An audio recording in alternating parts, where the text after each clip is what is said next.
selamat siang. Sampai jumpa kembali di acara Exabytes Developer Club siang hari ini, hari Rabu, tanggal 27 Juli 2022 bersama saya, MC Ayu, yang akan menemani 1 jam ke depan.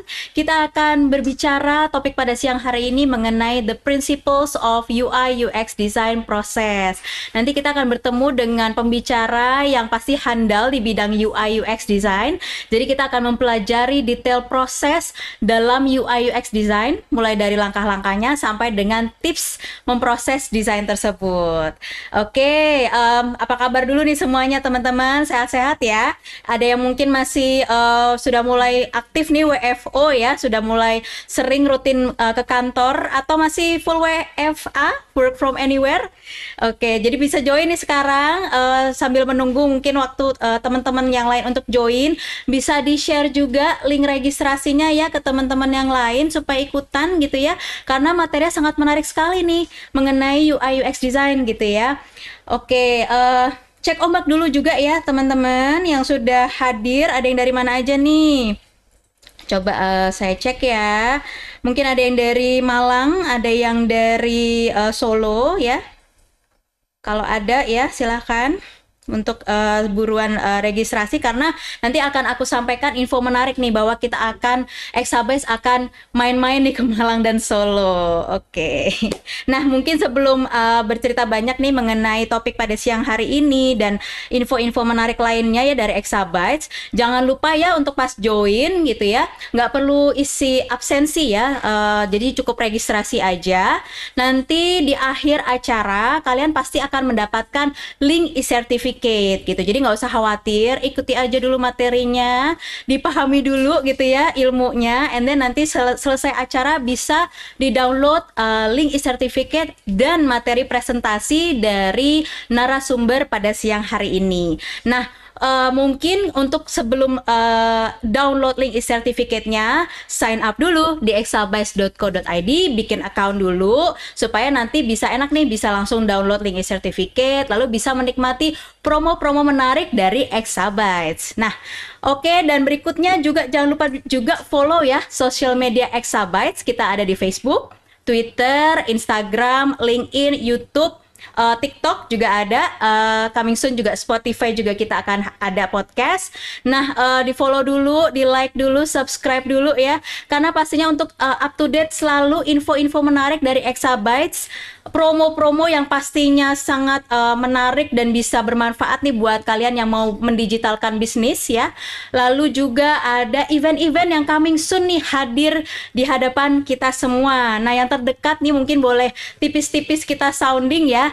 Coming soon kita akan main-main ke arek-arek Malang ya, Malang Jawa Timur. Lalu berikutnya kita akan hadir ke Solo. Nah, itu nanti coming soon di Agustus, di akhir Agustus pastinya ya, dengan tema yaitu UMKM Pesat Digital. Seperti biasa, nanti konsepnya akan kita menghadirkan speaker-speaker, pembicara yang ahli di bidangnya, yang akan memberikan topik-topik yang menarik terkait digitalisasi bisnis bagi para pelaku UMKM atau teman-teman yang mungkin belajar lebih banyak nih mengenai teknik-teknik dasar fotografi atau strategi marketing. Itu sangat berpotensi banget nih kalian mendapatkan ilmu yang kalian harapkan di acara UMKM Pesat Digital di Malang dan Solo di Agustus nanti. Jadi stay tune, makanya buruan follow dulu nih social media Exabytes Indonesia supaya up to date. Oke, nah berikutnya adalah jangan lupa buat kalian juga nih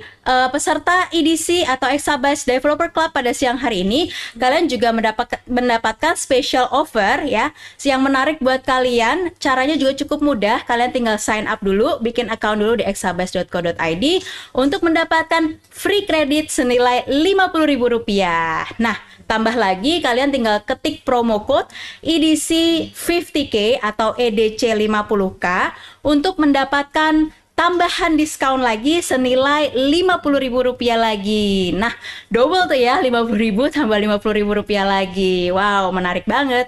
Nah, selanjutnya adalah buat kalian yang nanti mengikuti materi pemaparan pada siang hari ini, kalian juga boleh sudah menuliskan ya pertanyaan-pertanyaan di kolom Q&A box ya di Zoom kalian gitu ya.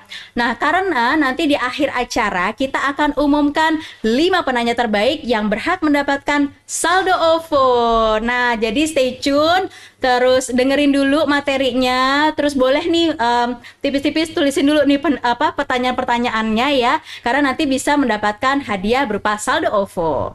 Oke, nah berikutnya juga aku mau sounding sedikit nih bahwa per Juli kemarin kita punya produk baru nih dari Exabytes. Wow. Jadi kita kolaborasi nih guys sama yang namanya Google. Jadi kita punya produk namanya Google Workspace. Gunanya apa? Karena Google Workspace ini adalah satu platform yang dimana kita bisa kolaborasi, berkomunikasi, dan berkreasi dengan rekan-rekan bisnis, tim kerja kalian supaya lebih mudah ya. Hanya menggunakan satu platform saja kalian bisa mendapatkan manfaat dalam penggunaan Gmail, Google Slides, Google Docs, G Suite, dan masih banyak lagi. Jadi tunggu apa lagi? Bikin account dulu nih, sign up dulu di exabytes.co.id, lalu cek ya produk kita yang terbaru yaitu Google Workspace. Oke? Nah, mungkin sebelum masuk ke materi pemaparan dari pembicara pada siang hari ini, aku cerita sedikit dulu ya mengenai profil pembicaranya ya. Jadi nanti kita akan bertemu dengan Mbak Diana Suprapto. Beliau adalah UI UX designer dari HP. Nah, dengan kemampuan Mbak Diana yang dimiliki seperti research, design, menyusun strategi, dan juga pengalaman kerja di berbagai area bisnis, Mbak Diana nanti akan sharing ya mengenai proses dalam UI UX design agar lebih efektif dan maksimal itu kayak gimana. Nah, spesialisasi Mbak Diana ini sebenarnya adalah lebih ke UX research ya, user interface prototyping, qualitative and quantitative research, kemudian juga user experience dan user experience design juga. Nah, pastinya beliau sudah berpengalaman banget ya sepertinya di bidang UI UX design. Oke, nah mungkin nih sebelum kita bertemu menyapa dengan Mbak Diana, ada baiknya dulu nih kita mendengarkan kata sambutan dari Country Manager Exabytes Indonesia. Kepada Pak Indra Hartawan, dipersilakan.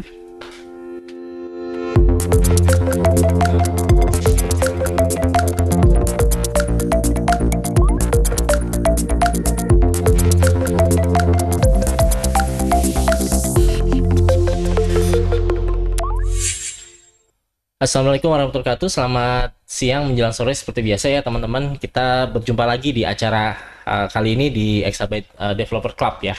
Salah satu acara rutin kita ya yang diselenggarakan oleh Exabyte. Terutama untuk para developer.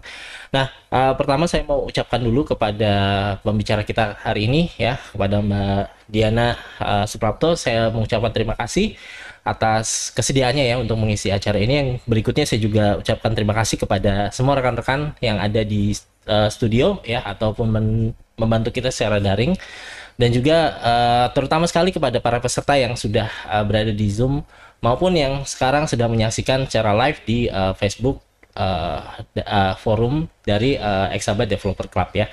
Nah, mungkin untuk teman-teman untuk kali ini ada sedikit teknis ya, untuk yang tidak bisa chat mungkin ya bisa bergabung di live-nya ya, mungkin dari sana bisa saling komentar atau saling mungkin kalau ada yang mau ditanyakan juga bisa ya, ya di link atau dicari aja di Facebook grupnya. Nama Facebook grupnya adalah Exabyte Developer Club atau EDC ya, by Exabyte. Oke, mungkin selanjutnya sebelum memulai acara saya juga ingin sedikit menyinggung ya, kenapa sih pentingnya ada UI UX design proses ini ya, mungkin bagi teman-teman semua, karena saya yakin setelah pandemi ya, terutama ya, maksudnya ini masih pandemi, cuman kita kan sudah saya harap sudah lewat lah yang terburuknya. Kita lihat ya, secara data dari APJI pun mengatakan 77% ya untuk di 2002 ya, berdasarkan Outlook 2002-nya, APJI menyatakan kalau 77% penetrasi internet sudah terjadi ya untuk Indonesia. Jadi sudah makin banyak orang yang menggunakan internet dibandingkan sebelum adanya pandemi. Nah, ini akan merangsang banyaknya website-website baru ya, website-website baru maupun mobile apps ya, untuk mendukung aktivitas dari individu maupun usaha ataupun e-commerce. Nah ini dengan banyaknya tadi, banyaknya website, banyaknya aplikasi, ya saya yakin UI UX ya atau expert di bidang ini itu diperlukan. Nah, mudah-mudahan teman-teman semua bisa mendapatkan insight yang baik ya dari nanti Mbak Diana sebagai pembicara, apa sih yang terjadi atau mungkin tren terbaru dan lain-lain ya. Nah, mungkin terakhir juga saya hanya menginformasikan ya. Jadi kalau untuk Exabyte ini kita dalam kaitannya mendukung digital transformasi, kita terus berusaha untuk memberikan yang terbaik juga ya.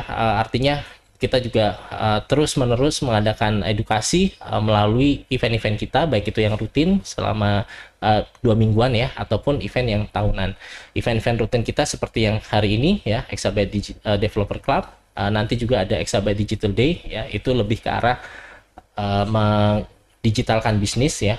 Kemudian kita punya event tahunan untuk mungkin teman-teman yang developer bisa melihat ya atau mencari tahu mengenai Indonesian Website Award misalnya, atau mungkin nanti ada juga Webfest gitu ya. Nanti bisa di stay tune aja di sosial media kami atau mungkin dicek juga di website event kami. Nah untuk yang UMKM sendiri itu ada SME Digital Fest, ada e-commerce fest, ada marketing fest ya. Jadi kita akan selalu mengadakan itu, baik nanti formatnya online atau offline menyesuaikan dengan kondisi kita ya. Mudah-mudahan semakin mudah untuk kita untuk mengadakan offline event supaya manfaatnya pun bisa lebih terasa ya, terutama untuk yang di daerah-daerah. Nah ini juga tadi seperti Mbak Ayu bilang, kita juga ada rencana ya untuk mengunjungi ya, roadshow ya mungkin ke tempat-tempat apa yang teman-teman sekarang berada ya. Kita di Jawa Tengah dan di Jawa Timur kemungkinan ya. Mungkin nanti kalau sudah fix jadwalnya akan diumumkan atau diinformasikan di sosial media Exabyte. Makanya jangan lupa ya untuk terus mengikuti atau memfollow juga sosial media kita supaya teman-teman dapat informasi-informasi yang terupdate. Ya itu mungkin dari saya sebagai pembuka. Saya kembalikan kembali ke MC. Silakan Mbak Ayu. Assalamualaikum.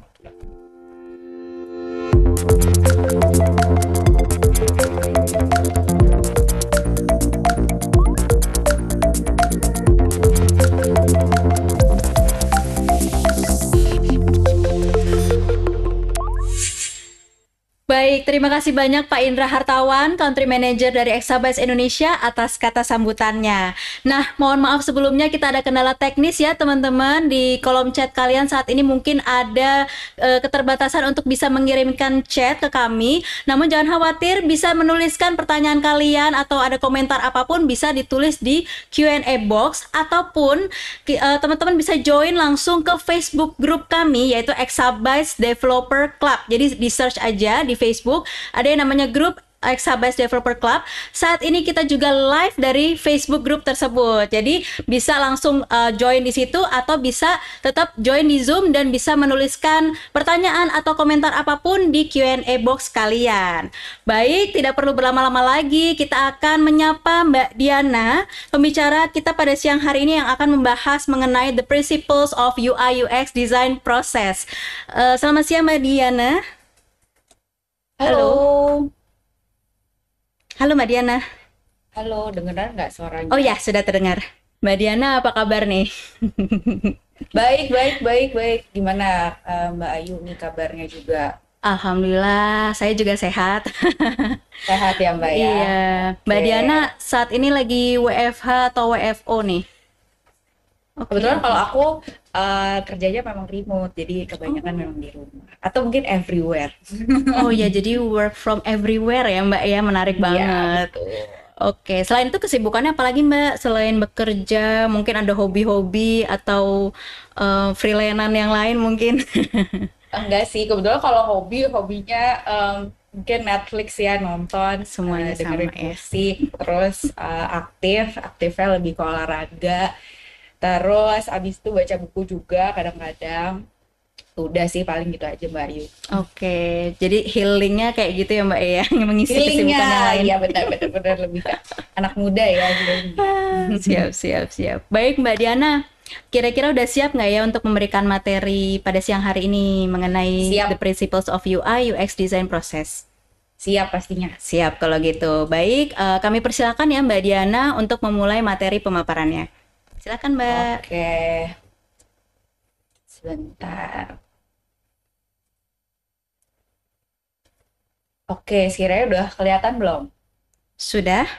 Sudah ya, oke. Mm, Aku mau aman Mbak. nyapa teman-teman semua dulu kali ya. Terus yang pertama aku juga mau terima kasih buat Mbak Ayu, sama Pak Indra juga dan tim Exabyte yang udah kasih kesempatannya ke aku. Kemudian teman-teman yang udah mau ikut berpartisipasi pada event kali ini, terima kasih sudah hadir. Semoga materi yang nanti aku bawain bisa bermanfaat buat teman-teman ya. Terus seperti yang sudah di-mention berkali-kali oleh Mbak Ayu, perkenalkan lagi, aku Diana, aku salah satu tim UX UI designer di HP. Pada kesempatan kali ini, aku akan mencoba membahas the principles of UX UI design process. Mungkin lebih sederhananya gimana sih proses desain di UX UI gitu kali ya teman-teman ya. Oke, aku mulai aja. Kali ini aku akan membawa materi dengan 4 poin yang ada di bawah ini. Yang pertama itu aku akan membahas tentang UI UX itu sendiri. Mungkin teman-teman ada yang belum tahu, atau mungkin ada yang udah tahu nih UX UI itu apa, jadi semakin lebih tahu lagi lebih dalam. Kemudian yang kedua, bagaimana kita bisa memulai membuat suatu produk. Yang ketiga, design thinking. Di sini kita akan membahas bagaimana proses desain itu sendiri. Dan yang terakhir, aku akan berbagi tips dalam proses desain. Oke, nextnya adalah apa sih UX atau UI designer gitu. Jadi UX itu stands for user experience atau UI itu stands for user interface. Kadang kan orang UX, UI, UI, UX. Jadi kalau misalkan diurutin tuh sebenarnya yang jalan duluan adalah UX karena di UX itu ada proses yang dimana kita lebih banyak bermain dengan persepsi, tanggapan user dari sebuah pemakaian aplikasi atau sebelum aplikasi itu dibuat. Nah kalau UI sendiri itu biasanya dari hasil tanggapan atau persepsi dari user tersebut kemudian dirubah dalam bentuk tampilan gitu atau yang biasa teman-teman lebih kenal dengan ada visualnya, ada fontnya, kemudian lain sebagainya gitu ya. Nah, di sini untuk UX UI itu kira-kira kalau UX itu biasanya tools-nya atau sekiranya output-nya seperti apa sih? Nah, ini seperti user journey nih salah satunya. Di sini itu seorang UX yang tadi aku udah jelasin, mereka akan bermain dengan tanggapan atau persepsi dari user. Nah, dicurahinnya tuh dalam bentuk user journey ini, gunanya supaya buat kita sebagai UX UI atau sebagai tim yang lainnya itu bisa lihat dan membaca hasil dari tanggapan user atau persepsi user itu jadi lebih enak dan lebih mengerti lagi gitu. Kalau UI yang di sebelah kanan itu menghasilkan yang sesuatu pasti teman-teman udah sering lihat atau familiar dan gunain juga yaitu lebih ke tampilan, warna, gambar, kemudian juga interaksi. Nah, bagaimana sih kalau teman-teman mau memulai bikin produk dalam suatu aplikasi? Kalau teman-teman ngeh tuh di sebelah kiri banyak ya pasti udah kayak oh ini tahu nih aplikasi ini aplikasi ini. Nah, biasanya layanan yang dalam aplikasi itu disebutnya produk. Jadi gimana kita bisa memulai untuk membuat satu produk di dalam satu aplikasi. Nah, produk itu terbentuk ketika adanya satu pastinya ada kesempatan. Kemudian yang kedua ada kebutuhan dari customer, yang ketiga peluang bisnis. Memahami dan menangkap peluang dari user itu bagaimana sih? Tadi kan dilihat kalau misalkan kita mau bikin suatu produk itu yang pertama kita lihat ada peluang ya. Nah, peluang itu biasanya didapat dari salah satunya kita bisa ngobrol sama user atau kita gimana sih menggali terus nih kira-kira user itu kebutuhannya seperti apa sih? Kemudian mungkin mereka ada kesulitan dengan kondisi yang sedang mereka alami. Nah, dalam ngobrol-ngobrol sama user itu tuh juga ada metode yang bisa digunain yang kalian bisa lihat di sebelah kanan. Ini adalah beberapa metode yang bisa kalian gunain. Nah, mungkin yang kalian familiar tuh dengan interview, kita bisa face to face, kita siapin pertanyaan, kemudian kita lemparkan ke user, nanti user jawab yang sekiranya kalian bisa mendapatkan insight dari situ. Nah, selanjutnya itu kalau dalam membuat suatu produk, siapa aja sih yang terlibat di dalamnya? Nah, ini biasanya terbagi menjadi tiga, ada bisnis, desain, dan teknologi. Biasanya tim bisnis itu akan kasih kita data nih. Datanya itu biasanya yang berkembang saat ini di pasar seperti apa sih? Atau keinginan-keinginan dari market itu seperti apa?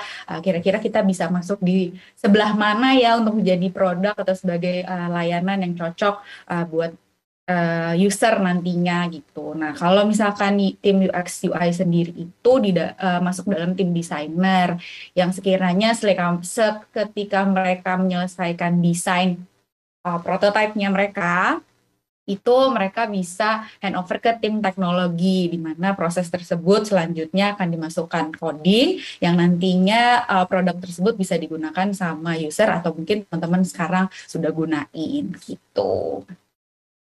Nah, ini aku masuk ke design thinking non-linear process. Jadi dari searchinteractiondesign.org, proses pemikiran desain atau design thinking itu sifatnya saling berkolaborasi. Jadi kalau teman-teman bisa lihat nih dari empathize sampai testing tuh jalurnya semua beririsan. Jadi nggak mesti kayak emphasize ke define ke selanjutnya dan selanjutnya, tapi dari testing bisa juga kita jadi empathize atau mungkin dari ideate kita juga dari prototype kita juga bisa berkembang jadi ideate gitu. Jadi semuanya saling bersinambungan gitu. Tadi aku kasih contoh juga testing itu kita bisa belajar mengenai user kan dari testing, terus kita lihat jalurnya bisa empathize. Nah, mungkin dari testing itu kita jadi kelihatan nih behavior user pada saat mereka buka aplikasi itu seperti apa. Kemudian dari homepage misalkan mereka mau mencari sesuatu itu mereka butuh waktu berapa lama sekiranya. Jadi kan kita lebih tahu lagi, oh ternyata user pengennya jalurnya nggak panjang, journey-nya nggak gitu banyak yang dari page 1 ke page 2, ke page 3, dan lain sebagainya. Terus kiranya pada pembukaan aplikasi sampai dengan menyelesaikan journey itu seperti apa? Apakah pada saat testing dirasa produk yang dibuat belum sesuai dengan harapan atau ekspektasi user? Dan pada akhirnya proses design thinking akan memberikan solusi terbaik yang kita berikan ke user bisa sesuai dengan kebutuhan dan menjawab kesulitan yang dihadapi. Itu ya teman-teman. Aku berharap aku jelasinnya nggak begitu kecepatan ya teman-teman. Oke, lanjut. Nah, design thinking ini aku coba breakdown jadi satu-satu. Yang pertama, empathize. Nah, kalau empathize di sendiri ini namanya atau biasa disebut berempati. Jadi, proses di sini tuh lebih mengenal user, memahami keinginan dan kebutuhannya seperti apa dan lainnya. Pertama itu kita bisa mulai dari proses pengumpulan data. Tujuannya itu untuk kita bisa melihat, membaca kondisi market dan user. Kemudian juga kita bisa lebih memahami kebutuhan yang diinginkan seperti apa, memahami cara pandang user, memahami kesulitan yang dialami user dalam kondisi tertentu. Dalam proses riset atau pengumpulan data yang tadi aku udah jelasin, kita bisa simpulkan dalam POV atau biasa teman-teman dengar point of view gitu. Point of view itu gunanya apa sih? Untuk menjadi panduan kita agar kita bisa fokus pada karakter spesifik, temuan, dan kebutuhan dari user. Nah, ini bagaimana sih kita bisa dapetin proses point of view? Nah, dari pengumpulan data atau riset yang kalian lakukan, pertama pasti kalian harus menentukan dulu nih user yang ingin kalian tuju atau user yang ingin kalian riset itu seperti apa. Kalian bisa tentuin mungkin dari demografinya, geografinya, dan lain sebagainya gitu. Kemudian pada saat kalian sudah tahu atau menentukan user mana yang akan kalian tangkap atau target user kalian, kalian akan menentukan nih metode apa yang bisa digunakan dalam melakukan riset tersebut. Nah, aku kasih contoh ada beberapa metode yang kalian bisa pakai seperti user interview, forum group discussion, atau mungkin kalau bisa melakukan penyebaran survei. Mungkin teman-teman kalau misalkan survei dapat nih biasanya dari dari satu aplikasi lewat email, atau mungkin teman-teman kalian lagi bikin suatu produk dan segala macam pasti banyak kan yang serba survei. Nah, itu di dalamnya kalian merupakan salah satu target user mereka yang sekiranya jawaban kalian bisa bermanfaat untuk kelanjutan journey atau produk nanti yang akan mereka buat gitu sekiranya. Nah, kalau udah selesai melakukan riset, itu metode mana yang sudah dipilih, sudah ditentukan. Nah, dari situ kita baru tangkap deh insight apa yang sekiranya menarik dari hasil riset yang dilakukan. Kemudian insight tersebut kalian bisa rangkup dalam user journey ataupun customer journey map yang tadi aku udah sebutin di atas. Kalau UX toolsnya atau outputnya seperti apa sih bentukannya, itu seperti user journey yang tadi aku sudah sampaikan di slide sebelumnya gitu ya. Oke, kita lanjut. Nah, di sini ada proses define. Nah, proses define itu sebenarnya lebih kayak dari hasil riset yang tadi udah didapat. Tadi kan kita capture ya insight apa yang bisa didapatkan nih dari riset tersebut. Nah, ini salah satu contoh user persona yang sekiranya dari riset tersebut kita rangkum dari demografinya, kemudian geografinya, goals-nya, frustrations-nya, interest-nya, favorite place-nya, teknologinya. Kira-kira dari pertanyaan yang kita kasih di riset itu, mereka terbentuk seperti apa sih kesimpulannya gitu. Nah, kalau kira-kira dari user persona yang aku kasih contoh nih, teman-teman bisa kira-kira teman-teman bisa tahu nggak sih produk apa yang sekiranya kita bisa buat nih dari si user persona ini. Mungkin nanti bisa dijawab di kolom chat ya. Nanti aku bisa lihat siapa yang kira-kira menarik nih jawabannya gitu. Kalau dari sini itu kita ke prototype. Nah, habis dari define, kita udah tahu nih usernya seperti apa, kita ke prototyping. Prototype sendiri juga ada level atau tingkatannya. Jadi kalau contoh prototype di samping nih, di sebelah kiri itu namanya Crazy Eight Design. Atau yang bisa digunakan untuk sketsa awal. Sebagai gambaran, sekiranya kita bisa kasih produk dengan journey yang seperti ini. Jadi biasanya itu yang di Crazy Eight itu kita buatnya sketsanya biasanya dengan kertas dan bolpen. Jadi dia belum masuk ke tools-tools yang udah canggih-canggih itu gitu. Jadi kita buat dengan kertas dan bolpen dan biasanya di Crazy Eight itu ada 8 kolom yang sekiranya kita bisa sketsa gambaran MVP dari produk yang akan kita buat. Seperti kayak journey-nya kira-kira highlight-nya seperti apa sih gitu. Jadi nggak terlalu detail banget gitu. Oke, nah aku tadi bilang kan ada tahapannya tuh. Nah di sini ada low, medium, sama high fidelity. Tadi kira-kira untuk Crazy Eight itu ada di mana nih kalau menurut teman-teman? Nah dia itu masuk di low fidelity. Tadi kan aku udah sebut mereka itu sekiranya skema atau sketch yang awalannya nih untuk kiranya gambaran supaya kita lebih tahu lagi dari user persona kita mau bikin produknya seperti apa itu ada di sketch gitu. Nah, kalau misalkan high fidelity itu biasanya prototype yang dibuat itu sudah terlihat jelas journey-nya. Jadi sudah mulai detailing-detailing dari setiap page-nya atau setiap journey-nya itu sudah ada. Kemudian sudah ada font-nya. Font-nya di sini maksudnya font-nya ditentukan seperti apa, warna-warna yang digunakan, atau mungkin gambar-gambar dan icon-icon yang digunakan sampai dengan interaksi mulai dari kalian misalkan klik ke page 1 ke page 2 itu sudah bergerak gitu. Nah, kira-kira nih kalau misalkan dari gambar yang aku kasih nih, teman-teman tahu nggak prototipe ini ada di level mana? Nanti jawab lagi ya di kolom chat. Nanti aku minta Mbak Ayu untuk bantu juga gitu. Nah, yang terakhir itu adalah proses testing. Jadi atau teman-teman mungkin taunya usability testing gitu. Biasanya testing ini itu dilakukan setelah prototipe sudah jadi. Biasanya di dalam testing itu akan ada fasilitator, ada task juga ada partisipan. Jadi fasilitator di sini adalah seorang UX UI. Mereka akan menceritakan dulu nih latar belakang dari produknya seperti apa, kemudian objektif dari produk tersebut dibuat seperti apa, dan fasilitator juga akan memberikan task atau tugas yang sekiranya akan dikerjakan oleh partisipan gitu. Nanti dari situ bisa jadi acuan prototipe yang kita udah buat tadi itu sekiranya sesuai atau belum sih sama user persona atau kesulitan atau mungkin problems apa namanya yang dipunya oleh si user tersebut. Nah, kemudian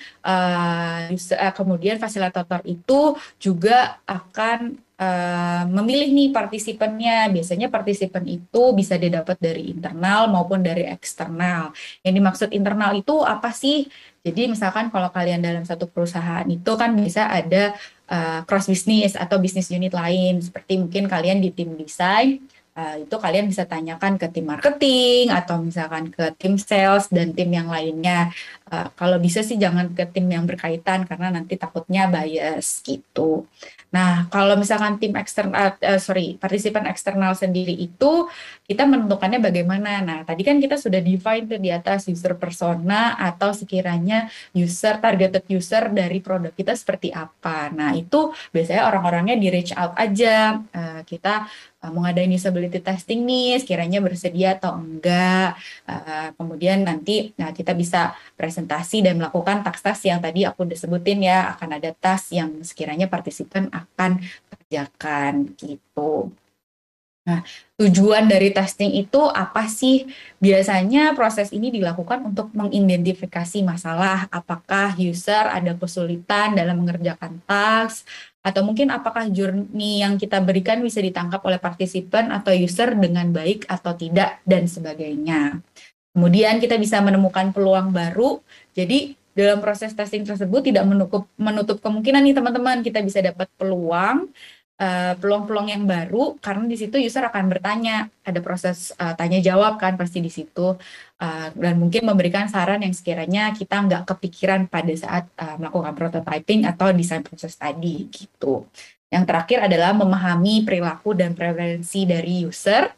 Dari kita kasih task ke user itu pasti kita bisa melihat dong bagaimana user mengerjakan task-task yang kita sudah berikan. Contohnya tadi kayak misalkan dari homepage nih, biasanya orang cari barang itu atau cari produknya itu lebih suka yang seperti apa sih? Apakah mereka lebih suka dari search box atau langsung di search icon misalkan gitu? Apa yang mereka lihat duluan? Kemudian juga kayak berapa lama waktu yang digunakan oleh seorang partisipan ketika partisipan tersebut sekiranya mereka menyelesaikan dari homepage sampai dengan selesai pembayaran. Seperti itu, teman-teman.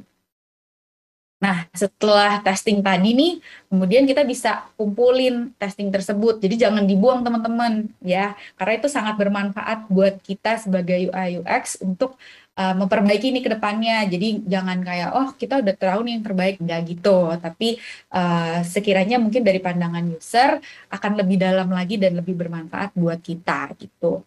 Nah, ini adalah salah satu format grid ya teman-teman yang kiranya setelah testing teman-teman bisa pakai. Jadi di sini bisa mengidentifikasi masalah, apakah user ada kesulitan dalam mengerjakan task, kemudian mungkin ada journey yang kita berikan bisa ditangkap oleh partisipan baik atau tidak. Kemudian kita bisa menemukan peluang baru seperti yang tadi aku udah sebutin. Jadi dalam proses testing tersebut tidak menutup kemungkinan kita bisa dapat peluang-peluang yang baru karena di situ user akan bertanya atau memberikan saran gitu ya teman-teman. Terus abis itu mungkin kita ada perubahan-perubahan yang sekiranya ternyata tadi kita dari lihat testing itu usernya nggak ngerti apa yang kita maksud, berarti journey yang kita buat kurang bisa dipahami sama user. Nah itu bisa dimasukin ke dalam sini nih teman-teman gitu. Nah metode ini tujuannya supaya kita bisa menemukan apa yang baik dan apa yang sekiranya kita bisa lakukan untuk memperbaiki atau mencapai tujuan kita dalam produk yang kita buat gitu. Nah, yang ini adalah tips dalam proses desain. Ini aku akan kasih tips 3 poin nih buat teman-teman nih, kiranya yang mungkin mau jadi UI UX atau mungkin yang sedang dalam pekerjaan UI UX juga atau freelance UI UX. Biasanya 3 ini sih. Yang pertama tuh berempati atau empati. Jadi kita tuh harus punya rasa pengen banget menyelesaikan masalah atau problem yang ada pada user gitu. Kesulitan-kesulitan yang dihadapi pada saat dia mungkin buka aplikasi atau misalkan mereka pada saat melakukan satu journey ke journey yang lain atau mungkin ada icon atau font atau mungkin konten yang sekiranya mereka nggak ngerti kalian itu taruh di aplikasi itu seperti apa sih gitu. Jadi sekiranya jangan membuat satu aplikasi atau produk yang membingungkan user gitu. Jadi kalau bisa objektifnya selalu user pakai produk ini karena kita tahu solusi yang terbaik adalah di aplikasi atau produk yang kalian buat itu. Yang kedua, mendengarkan dan melakukan riset. Cross-check market sama bisnis itu perlu banget buat proses desain. Jadi kita selalu align nih sama market, sama user itu juga seperti apa, sama bisnis juga seperti apa. Jadi produk yang dihasilkan selalu tepat sasarannya gitu. Yang terakhir, memberikan solusi. Sebagai seorang desainer, ditantang untuk selalu memberikan solusi yang terbaik untuk user dalam menggunakan produk yang sekiranya desain yang diberikan mudah digunakan pastinya, cepat mengatasi masalah user, dan enak dilihat. Gitu. Kiranya materi dari aku segitu aja. Terima kasih teman-teman udah dengerin. Semoga materi yang aku kasih bermanfaat. Kalau ada pertanyaan, monggo. Baik, terima kasih banyak Mbak Diana atas materi pemaparannya. Sama-sama. Jadi mungkin sekilas aku bisa recap sedikit nih bahwa dalam membuat proses UI UX design itu diawali dulu dengan riset atau research dulu ya Mbak ya, bikin personanya dulu, customer behavior-nya dulu gitu ya. Baru pas proses itu juga mesti testing dulu gitu ya, nggak langsung jadi gitu. Dicoba-coba dulu mana yang lebih sesuai gitu ya dengan market, dengan audiens yang diharapkan oleh perusahaan ya, atau enggak misalnya teman-teman bikin desain atau UI UX buat bisnis gitu ya, kedepannya juga harus istilahnya A/B testing ya gitu, biar tahu apakah tepat sasaran atau tidak. Dan yang paling penting adalah evaluasi, harus selalu mendengarkan nih masukan-masukan dari sekitarnya juga gitu ya, supaya tadi customer journey-nya juga mudah dipahami ya Mbak ya. Kadang-kadang kan mungkin kalau ngeliat aplikasi, aduh nih yang aplikasi yang A misalnya kok kurang user friendly gitu ya kita nyebutnya, agak membingungkan betul. gitu ya. Alangkah baiknya mungkin bisa diperbaiki atau dievaluasi lagi supaya lebih smooth lagi ya untuk user atau pengguna ke depannya untuk melakukan transaksi, misalnya kalau N-nya seperti itu gitu ya untuk di sebuah aplikasi. Kurang lebih gitu ya Mbak Diana ya. Betul sekali Mbak Ayu. Siap. Karena tadi materinya sangat daging banget nih Mbak Diana, high level ya teman-teman nyebutnya. Gimana tuh Mbak? Sebenarnya semuanya bisa dipelajari ya Mbak ya untuk UI UX design ini. Betul. Semuanya bisa dipelajari kok teman-teman. Tenang aja. Kalian yang baru mau mulai atau misalkan udah mau mulai, itu semua bisa dipelajari. Tenang aja. Yang penting punya kemauan untuk belajar. Betul sekali. Setuju Mbak. Baik, mungkin kita masuk ke sesi tanya jawab ya Mbak Diana. Ya, boleh Mbak. Oke, aku coba bacakan pertanyaan pertama ya. Dari Mas Haikal Ahmad. Mas Haikal bertanya, untuk menjadi UI UX designer, apakah juga perlu belajar bahasa pemrograman seperti front-end developer? Terus itu satu, kemudian dia juga minta tips-tipsnya gitu loh Mbak, kalau yang baru terjun menjadi seorang UI UX designer, supaya hasil desainnya itu bisa dilihat gitu, bisa dilirik sama recruiter kali ya, atau job finder gitu ya, itu biasanya bisa diupload di mana gitu loh hasil karyanya dia. Gitu Mbak Diana. Kira-kira gimana? Oke, mungkin aku jawab dulu ya kali ya, satu Siap. ya. Makasih ya, Mas siapa tadi? Aku jadi lupa. Mas siapa tadi ya? Hadi ya? Mas Hadi. Haikal. Halo Oke. Mas Hadi. Mas Haikal. Halo Mas Haikal. Banyak banget main Pertanyaannya nanya bagus. Iya, pertanyaannya bagus Mas. Jadi kalau misalkan UI UX sendiri butuh nggak sih bahasa pemrograman? Sebenarnya nggak perlu ya, karena tadi yang aku udah sebutin, kalau misalkan dalam suatu produk itu di dalamnya kan ada bisnis, ada desain, dan kemudian ada teknologi. Nah, biasanya kita akan sampai prototyping aja karena coding akan dimasukin oleh tim teknologi, which is kayak front end, back end, dan teman-temannya gitu. Nah, jadi sebenarnya nggak perlu, tapi kalau kamu suka banget belajar dan pengen tahu lebih, itu nggak apa-apa banget. Aku setuju kalau kamu sekiranya punya skills yang sekiranya bisa menambahkan value kamu di dalam profesional gitu. Nah, kemudian tips and triknya ya tadi ya Mbak ya. Ya, betul. Supaya apa Tips. supaya lebih mudah kemudian diuploadnya di mana gitu, Mbak? Supaya hasil Oke, di karyanya juga uploadnya. dilihat. Oke. Oke, biasanya kalau prototyping gitu, kalau aku pribadi, kebetulan aku lagi nggak banyak prototyping sih. Jadi mungkin bisa di Medium, itu biasanya ada sarana atau tools yang bisa kalian pakai. Kemudian ada Behance apa Behave gitu, aku lupa. Kemudian biasanya di LinkedIn sih, kalau di LinkedIn itu kan sekiranya lebih profesional ya. Jadi antara mungkin recruiter atau mungkin dari usernya langsung bisa ngeliat nih di page kamu nih kalau kamu sering banyak berinteraksi di situ, post-post yang sekiranya bisa apa ya, lebih kayak membangun atau lebih memperkuat latar belakang kamu. Misalkan kamu bilang kamu adalah pernah berpengalaman di UI UX gitu kan. Kalau kamu attach prototype kamu di sini, di situ kalian akan lebih dilihat lagi nih. Oh ternyata bener ya, dia backgroundnya seperti ini. Ternyata hasilnya sudah ada gitu. Itu sih jawaban dari aku. Wow, Semoga oke, semoga menjawab kamu ya. masuk, yang kamu jawab dan masuk di hati dan pikiran kamu. Siap, Mbak Diana. Terima kasih. Kita lanjut ya, Mbak, pertanyaan berikutnya. Boleh. Dari Mbak Francisca. Mbak Francisca bertanya, upaya untuk meningkatkan kenyamanan user nih, kan harus selalu up to date dengan tren UI UX sendiri yang berkembang nih, yang selalu berkembang terus. Tapi kan kita juga harus perlu menyesuaikan dengan usernya nih, user kita gitu ya. Nah, gimana tips dari Mbak Diana nih untuk supaya bisa engage dengan tren, up to date gitu ya, tapi juga tetap memudahkan dengan user kita gitu. Menyesuaikannya gimana supaya balance kali ya? Itu gimana ya Mbak Oke, Diana? oke.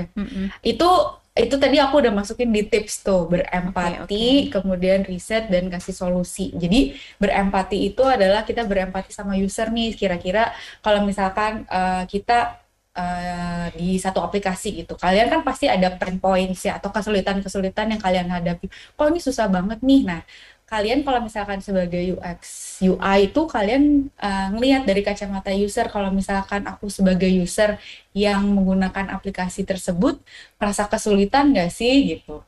Jadi kalian tuh harus ketika kalian bikin aplikasi kalian tuh juga menjadi dua gitu, jadi seorang UX UI tapi kalian juga ngelihat dari sisi usernya. Kalau kalian dari kacamata user, kira-kira nyaman nggak pakai aplikasi ini, atau aplikasi ini tuh memberikan solusi yang benar-benar sesuai dengan keinginan kalian atau enggak sih, seperti itu sih paling Mbak gitu. I Lebih see. terus menggali kepengenannya itu supaya user lebih baik lagi di menggunakan si aplikasi itu gitu. Lagi-lagi harus selalu evaluasi, research gitu ya Mbak ya, karena Iya, kayaknya nggak bisa langsung instan gitu ya Mbak ya, memproses iya desain betul betul ini betul benar-benar betul. sama sih kayaknya Pokoknya kayak gali terus, gali benar terus sih kayak rasa sebenarnya basic rasa. design skill pun juga gitu sih ya Mbak ya. I Betul betul. see. Oke, semoga menjawab ya tadi pertanyaannya. Iya, semoga menjawab juga. I see. Oke, lanjut ke pertanyaan berikutnya nih Mbak Diana dari Mas Edi Chow. Sebenarnya dia Oke, ada dua pertanyaan nih, mungkin satu-satu ya karena cukup panjang. boleh boleh. Pertanyaan pertama Mbak Diana, bagaimana sih menemukan relasi produk atau aplikasi untuk menentukan desain UI UX agar menarik nih, supaya bisa menarik bagi banyak user? Itu gimana Mbak Diana? Kalau menarik buat user itu, kalau aku ya berprinsip pastinya kalian journey-nya mesti jelas. Jadi aku lebih saranin mungkin ketika kalian bikin itu journey atau page dari satu halaman ke halaman lain itu nggak meribetkan user. Kadang kan mungkin kita kita cuman mau check out doang kok, tapi check outnya tuh journey-nya panjang misalkan gitu. Itu kan sebenarnya membuat kesulitan kan. Jadi sebagaimana caranya kamu menyederhanakan itu. Jadi usernya tuh juga enak gitu menggunakan si aplikasi atau produk tersebut gitu. Iya, paham sih. Kita juga sebagai dari sisi seorang customer gitu ya, download aplikasi, terus misalnya mau beli sesuatu, kalau prosesnya panjang, rumit, ribet gitu jadi males Iya, ya. Jadi pasti pain nanti akan points-nya, beralih ke aplikasi lain kan iya, pastinya benar-benar benar. gitu. Gitu ya. Siap, siap, siap. Baik, dan pertanyaan kedua nih dari Mas Edi Chow juga Mhm. nih, Mbak Diana. Mhm. Mhm. Bagaimana titik ukur keberhasilan suatu UI UX dari suatu aplikasi? Apakah ada tools kali ya atau matrix untuk melakukan measurement atau penilaiannya? Aduh, kalau itu Berat ya? mungkin balik lagi ke KPI masing-masing ya. Oh, KPI kantor enggak deh. Maksudnya kalau berhasil tuh yang paling utama adalah ketika misalkan kalian jadi apa ya, lebih kayak misalkan aku membuat satu aplikasi Exabyte misalkan gitu. Terus habis itu Mbak Ayu tuh nggak tahu kalau aku kerja di Exabyte, tapi Mbak Ayu tuh selalu ngomongin, kalau misalkan mau tentang developer tuh pakai Exabyte tuh, jadi kan suatu kepuasan kan. Jadi kita tuh bisa ngelihat juga dari situ. Atau misalkan ternyata kalian bisa lihat di mana namanya Google Play ya kalau Android ya. ya, Play Store, Play sorry. Store, Play Play Store. Store atau misalkan di iOS itu kan pasti dalam satu aplikasi banyak tuh Mm-mm. review-reviewnya seperti apa. Nah, keberhasilannya juga bisa diukur dari situ sih. Tapi kalau misalkan kalian akan lebih dalam lagi, mungkin kalian bisa pakai design thinking yang testing. Jadi pada saat produk itu live atau produk itu sudah digunakan, kalian pengen balik lagi nih cara berempati. Berarti kalian melakukannya dengan cara testing. Nah, testing tersebut juga bisa tahu tuh apakah sekiranya produk atau aplikasi yang kalian buat itu sudah sesuai belum, atau sejauh ini misalkan sudah 6 bulan atau 1 tahun berjalan itu ada nggak kendalanya, apakah sudah berhasil benar-benar atau tidak gitu. Jadi banyak cara untuk kelihatannya sih, Mbak Ayu dan Mas siapa tuh tadi aku lupa Mas jadinya namanya. Edi, Mas Edi. Mas Edi gitu. Jadi banyak cara, tapi mungkin salah satunya bisa dari situ. Mungkin dari internal kamu, dari teman-teman kamu yang puas dengan apa namanya journey atau aplikasi yang di dalam situ yang sekiranya mungkin kamu buat, atau mungkin kita bisa lebih dalam lagi masuk di dalam profesionalnya adalah kita melakukan testing gitu. Oke, siap-siap kalau gitu. Semoga menjawab Mas Edi. Iya, semoga menjawab ya Mas Edi. Wah, terima kasih tuh atas penjelasannya Mbak Diana. Iya, Oke, lanjut nih. Masih banyak Mbak. Ini antusiasme mengikuti webinarnya Mbak Diana pada siang hari ini banyak banget. Pesertanya juga aduh, kurang lebih udah 200-an. Pertanyaannya juga waduh, banyak banget nih, makasih. udah almost 100. Waduh, makasih banyak nih. Jadi teman-teman mungkin ini ada mungkin kira-kira ada dua pertanyaan terakhir yang akan kita bacakan ya. Mohon maaf sebelumnya Boleh, karena keterbatasan waktu ya. Jadi kalau misalnya boleh, nanti boleh. ada yang belum dibacakan dan dijawab, boleh reach out ke Mbak Diana ya di LinkedIn gitu ya. Ada Mbak Diana ada Boleh, di boleh. LinkedIn, terus ada di Instagram juga. Misalnya mau reach out Mbak Diana Suprapto gitu ya. Silakan ya teman-teman. Boleh, Nanti mungkin dibantuin Mbak Diana kalau ada teman-teman yang masih penasaran gitu ya tentang proses boleh, boleh. UI UX design. Siap. Oke, Boleh, boleh. kita lanjutkan pertanyaan berikutnya dari Mas Riki Muhammad Rizik. Mhm. Mungkin lebih ke selama ini Mbak Diana melakukan pekerjaan Mbak Diana gitu ya, melakukan UI UX Mhm. design, itu kan pasti tadi ada proses testing tadi ya. Nah, Betul. sebenarnya kesulitan apa sih yang biasa Mbak Diana hadapi gitu? Kendalanya tuh gimana? Karena kan proses ini kan tadi perlu apa partisipan juga gitu kan. Nah, itu biasanya kendalanya apa sih yang dihadapi dan biasanya solusinya gitu ya apa gitu Mbak Diana? Oke, kalau misalkan di dalam testing itu paling kesulitannya misalkan kita pilih metodenya misalkan interview. Itu dalam interview tuh kadang ada user yang sekiranya kita tanya apa tapi jawabannya apa. Sedangkan kita harus bisa mencapai pertanyaan atau sekiranya jawabannya tuh mesti pas nih sama pertanyaannya gitu. Nah, kadang itu bisa jadi kesulitan, atau misalkan pada saat user interview itu jatuhnya usernya jadi marah-marah atau kayak kok gini sih Mbak aplikasinya saya udah ini banget loh jadinya curhat. Nah, kalau saran dari aku didengerin dulu aja. Jadi pertama kalian nggak boleh kayak, oh iya iya Bu, masa sih nggak sih gitu. Sebenarnya menurut aku lebih baik tidak dilakukan. Jadi lebih baik kalian mendengarkan keluhannya mereka, karena di dalam keluhannya mereka itu mungkin kalian bisa dapat insight-insight yang ternyata tidak ada di dalam pertanyaan atau list pertanyaan kalian gitu. Jadi kan itu poin baik juga tuh buat kalian. Yang kedua, sekiranya ketika pertanyaan itu belum dijawab dengan baik oleh user atau partisipannya, kalian bisa mungkin mensimplifikasikan lagi tuh atau menyederhanakan lagi tuh pertanyaan kalian. Mungkin pertanyaan kalian ketika dibuat tuh terlalu susah dicerna bagi mereka gitu. Jadi kalian bisa ketika ada di testing tersebut bisa aja tuh kalian revisi pertanyaannya, tapi ya sekiranya objektifnya tetap dapat gitu. Terus habis itu mungkin yang ketiga adalah ketika misalkan kalian itu sudah selesai dengan pertanyaan kalian, jangan lupa kalian selalu tanya kira-kira ada saran dan kritik nggak yang kira-kira bisa disampaikan gitu. Jadi dari situ juga bisa dapat insight lagi. Jadi kalian jangan pernah terpatok dengan list pertanyaan. Jadi kalian harus luwes tuh menghadapi user seperti apa dan menghadapi jawaban atau pertanyaan yang kalian sudah siapkan itu seperti apa. Itu sih kalau proses research atau testing ya gitu. I see. Oke, harus Mm-mm. sabar-sabar juga ya Betul, betul, betul, betul. Jadi kayak karena user menghadapi. semua unik ya, Iya. teman-teman. Kita nggak Mm-mm. tahu, misalkan kita pokoknya pengennya usernya bisa jawab nih, tapi Mm-mm. sekiranya pada saat kejadian ternyata usernya kurang bisa menjawab pertanyaan dengan baik, misalkan gitu. Jadi kita tetap harus luwes dan mendengarkan dulu nih, kira-kira mereka keinginannya seperti apa, gitu. Oke, oke. Nah, ini pertanyaan terakhir sebenarnya juga terkait dengan user nih, Mbak Diana. Kayaknya agak spesifik nih dari Mas Andi Ogi. Gimana sih cara menghadapi klien yang hanya mengirimkan gambar prototipenya saja gitu sebelum melakukan desain? Pernah nggak Mbak Diana mengalami hal tersebut? Maksudnya gimana tuh? Hanya mengirimkan gambar prototipenya aja, gimana tuh Mas Andi? Prototype aja ke klien, maksudnya aku kurang paham nih maksudnya gimana sebenarnya. Oke, ada respon nggak mungkin dari Mas? Oh, lanjut pertanyaan. Oke, oke, oke. Lanjut pertanyaan Hmm, berikutnya deh, kalau gitu. boleh, boleh, boleh. Mm, mm, mm, mm. Oke, ini ada dari Mas Ozi Ozi.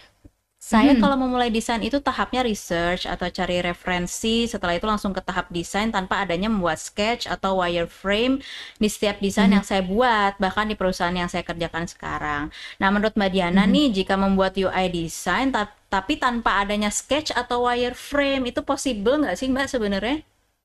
Kayaknya nggak ya. Kalau misalkan prosesnya itu, kalau aku sih sarannya kalian punya data yang kuat ya.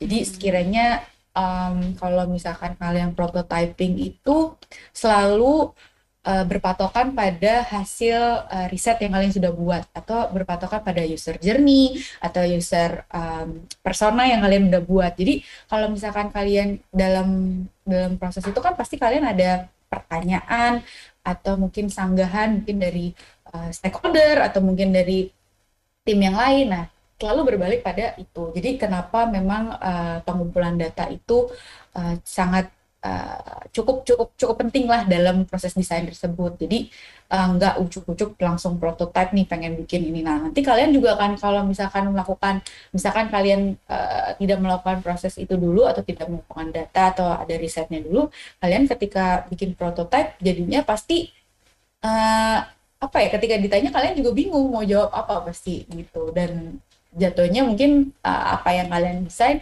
kurang menjawab kebutuhan dan keinginan user atau mungkin pasar atau bisnis seperti apa gitu. Baik, baik. Semoga juga menjawab nih pertanyaan terakhir. Iya, semoga menjawab. Aduh Mbak, masih banyak banget sebenarnya pertanyaannya, cuman lagi-lagi yang tadi aku bilang nggak bisa semuanya nih kita kita sampaikan semua ke Mbak Diana gitu ya, karena sudah mau jam 3 juga, waktu kita sudah sebentar lagi akan selesai. Lagi-lagi terima kasih banyak Mbak Diana ya atas Sama-sama. materinya pada siang hari ini, sangat daging dan insya Allah bisa menjadi manfaat ya, memberikan ilmu buat teman-teman semuanya mengenai proses UI UX design ya. Terima kasih banyak ya Mbak Diana sekali lagi. Mungkin nanti kita bisa berjumpa di event Exabytes berikutnya ya Mbak. Siap kalau gitu Mbak Ayu. Thank you teman-teman udah stay sampai jam segini. Pertanyaannya juga keren-keren. Thank you. Siap. Thank you Mbak Diana, sehat-sehat selalu ya. Sampai jumpa ya. Pastinya. Dan teman-teman dan Mbak Ayu. Terima kasih. Bye. Oke, baik. Itu dia Mbak Diana Suprapto, UI UX Designer dari HP, sudah memberikan materi pemaparan mengenai the principles of UI UX design process. Jadi insya Allah teman-teman sudah mendapatkan ilmu nih yang bermanfaat banget mengenai detail proses ya dalam membuat UI UX design yang tentunya sangat sebenarnya cukup panjang ya prosesnya, harus sabar juga dan harus mau mengevaluasi dan rajin-rajin melakukan riset pastinya supaya tepat sasaran nantinya produknya ya. Seperti itu. Nah, oke, dari tadi juga teman-teman sudah menanyakan nih link e-certificate di mana. Nah, ini sekarang teman-teman dari Exabytes akan share nih link e-certificate yang sudah bisa kalian klik dan download ya. Cek aja di kolom chat kalian. Akan ada link e-certificate, kalian tinggal klik. Lalu kalian bikin dulu nih account di exabytes.co.id alias atau sign up dulu ya. Sign up, bikin account, baru bisa download link e-certificate-nya, and then bisa download juga materi pemaparan dari Mbak Diana tadi. Nah, kalau kalian yang ingin melihat recording video untuk acara tadi Exabytes Developer Club, kalian bisa nantikan juga di YouTube Exabytes Indonesia. Jadi nanti kita akan upload video recordingnya di YouTube Exabytes Indonesia. Nah, makanya juga jangan lupa untuk follow social media kita ya di Facebook, Twitter, Instagram, LinkedIn, Twitter, Spotify, TikTok, dan juga YouTube. Follow, like, komen, dan subscribe untuk tahu info-info menarik, promo-promo, dan event kita berikutnya. Yang coming soon nih, yang terdekat, stay tune nih. Kita akan hadir di kota-kota terdekat kalian ya, yang kalian ada di Malang dan di Solo. Kita akan hadir bersama teman-teman kalian ya di Malang dan Solo coming soon di Agustus, di akhir Agustus ya. Stay tune di social media kita. Kita akan hadir bertemu kalian dalam acara UMKM Pesat Digital dengan topik-topik yang menarik mengenai marketing ya, strategi marketing, digital marketing, teknik-teknik fotografi, dan masih banyak lagi. Jadi stay tune ya. Lalu nanti di akhir Juli ini kita akan berkolaborasi dengan Binus University. Mereka punya computer clubnya sendiri yaitu Binus Computer Club ya, di hari Minggu tanggal 31 Juli. Kita akan hadir hari Minggu di pukul 1 siang ya. Kita akan berbicara mengenai cloud computing. Jadi nanti pembicara kami Mas Eko Sumitra, Enterprise Cloud Engineer dari Exabytes Indonesia, akan hadir memberikan materi pemaparan di sana mengenai cloud computing. Jadi kalian boleh mampir-mampir nih ke Instagramnya BNCC atau Binus Computer Club ya, untuk bisa klik dan registrasi di sana nih. Jadi itu event mereka dan kita memberikan materi di sana, tapi kalian bisa mendapatkan ilmu yang menarik mengenai cloud computing dari pembicara dari Exabytes. Nah, berikutnya adalah khusus buat kalian nih peserta acara Exabytes Developer Club pada siang hari ini, kalian juga mendapatkan special offer berupa free credit senilai Rp50.000. Caranya juga tinggal sign up aja di exabytes.co.id lalu bikin account. Kemudian kalian tinggal ketik lagi promo code EDC 50K atau EDC 50K untuk bisa mendapatkan tambahan diskon lagi senilai Rp50.000. Wah, menarik sekali ya. Dan juga sounding juga nih bahwa di Juli kemarin ya, starting Juli kemarin kita punya produk baru nih dari Exabytes. Kita berkolaborasi dengan Google dan punya produk Google Workspace. Nah, ini sangat bermanfaat juga nih buat teman-teman yang sekarang punya bisnis atau punya teamwork nih ya. Jadi gimana caranya supaya lebih memaksimalkan produktivitas, untuk lebih efektif lagi gitu ya, tektokannya gitu ya, koordinasinya. Yuk buruan bikin dulu nih account di Exabytes, sign up, terus cek produk kami yaitu Google Workspace gitu ya, karena ada promo menarik di sana. Kita mulai dari harga Rp59.000 per bulan. Kalian bisa menikmati fitur-fitur yang ada di dalamnya ya, satu platform aja Google Workspace. Kalian bisa mendapatkan akses ke Gmail, Google Slides, Google Sheets, dan masih banyak lagi. Nah, terakhirnya yang ditunggu-tunggu, kita akan umumkan 5 penanya terbaik yang berhak mendapatkan saldo OVO. Jadi teman-teman tadi sudah menuliskan ya pertanyaan-pertanyaan terbaik yang kalian bisa sampaikan ke kami gitu ya. Kita tunggu nih materi pengumumannya ya. Oke, ini dia. Ini dia 5 penanya terbaik untuk acara Exabytes Developer Club pada siang hari ini. Ada Mas Lutfi Anto, Francisca Romana, Edi Chow, Yolanda Mega Puspita, Alvin Wijaya Setiawan. Wah, congratulations semuanya. Kalian sudah memenangkan masing-masing saldo OVO ya. Cara klaimnya juga mudah. Kalian tinggal follow dulu nih Instagram kami ya, @exabytes_id. Terus DM mimin kita yang sudah standby di sana. Yang kalian perlu DM adalah screenshot pertanyaan kalian tadi di Q&A box ya, pas Zoom berlangsung. Di screenshot lalu kirimkan via DM ke Instagram @exabytes_id. Jangan lupa follow dulu ya. Oke, baik. Itu aja kayaknya sudah semua nih disampaikan oleh saya, MC Ayu, pada siang hari ini. Mohon maaf jika ada kesalahan kata. Sampai jumpa di event Exabytes berikutnya. Semoga sehat-sehat selalu. Sampai jumpa. Terima kasih.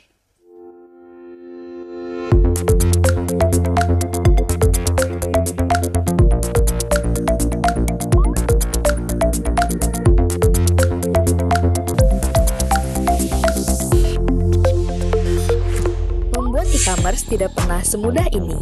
Exabyte memungkinkan Anda menjual produk tanpa batas dengan saluran penjualan yang terintegrasi.